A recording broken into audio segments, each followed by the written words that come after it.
بسم اللہ الرحمن الرحیم۔ ناظرین محترم، السلام علیکم ورحمۃ اللہ وبرکاتہ۔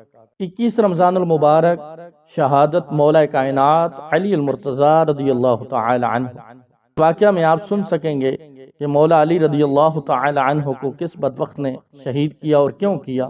ایک خارجی ملعون عبد الرحمن ابن ملجم جو کہ مکہ معظمہ سے کوفہ آیا تھا، ان دنوں ایک نہایت ہی حسین و جمیل خارجی عورت جس کا نام قطام تھا کوفہ میں رہتی تھی۔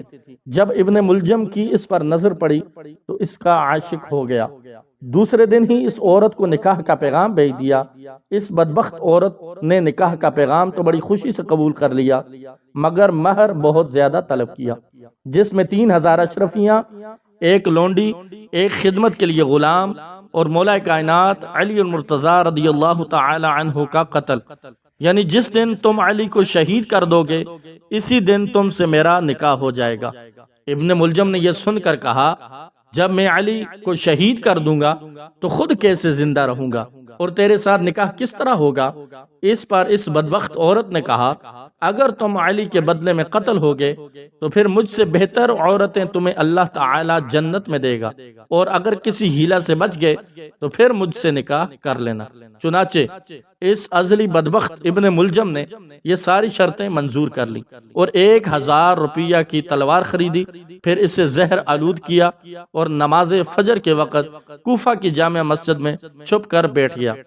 جب مولا کائنات علی المرتضیٰ شیر خدا رضی اللہ تعالی عنہ مسجد میں پہنچے تو اس ظالم نے آپ کی پیشانی پر تلوار دے ماری۔ چنانچہ حضرت علی رضی اللہ تعالی عنہ نے تلوار کا شدید زخم کھا کر ایک نعرہ مارا اور فرمایا، رب کعبہ کی قسم میں اپنی مراد کو پہنچ گیا۔ اس کے بعد آپ کے ہاں اس قاتل کو پیش کر دیا تو مولا کائنات علی المرتضیٰ نے فرمایا، اے لوگو، میرے مہمان کے لیے اچھا طعام لاؤ، اس کے لیے نرم بستر بچھا دو اور اسے ٹھنڈا پانی بھی دے دو۔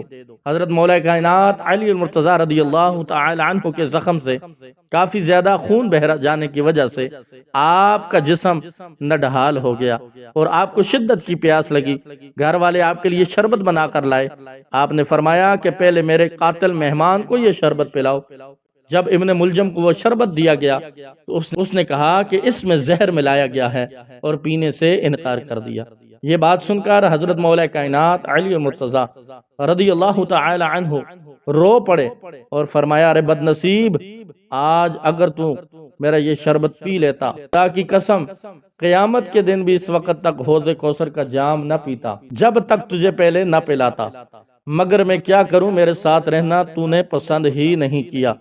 حضرات، یہ حضرت شیر خدا کا اخلاق ہے کہ جانی دشمن پر بھی ایسے مہربان ہیں کہ بدلہ لینے کے بجائے اسے نواز رہے ہیں اور سینے سے لگا رہے ہیں۔